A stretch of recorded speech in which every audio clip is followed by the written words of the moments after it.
స్వదేశాలకు సంబంధించినటువంటి రవా ఏదైతే కార్ల తయారీ రంగాన్ని ప్రోత్సహించేందుకు నరేంద్ర మోడీ ఓ రకంగా చెప్పాలంటే అమెరికాతోనే తగవు పెట్టుకుంటున్నాడు. టెస్లా లాంటి దాంతోనే తగవు పెట్టుకుంటున్నాడు. ఎందుకయ్యా అంటే ఇప్పుడు తాజాగా టెస్లా కార్లు వాస్తవంగా ఒక ఇదివరకు ఉన్నటువంటి లెక్క ప్రకారం అయితే కనుక ఆపేయాలి, కానీ మోడీ రాణిస్తున్నాడు, చూసారా దుర్మార్గం, భయపడిపోయాడు అమెరికాకి అని చెప్పేవాళ్ళు ఉన్నారు.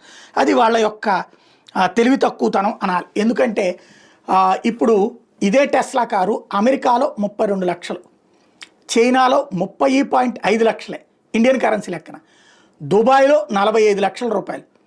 అదే భారత్లో వచ్చేటప్పటికి ఏకంగా 61 లక్షల నుంచి 62 లక్షలు అవుతుంది. ఎట్లాగా అంటే ఏదైతే భారత్లో దిగుమతి ట్యాక్స్ బేస్ మీదన 70% వేసింది మోడీ సర్కార్.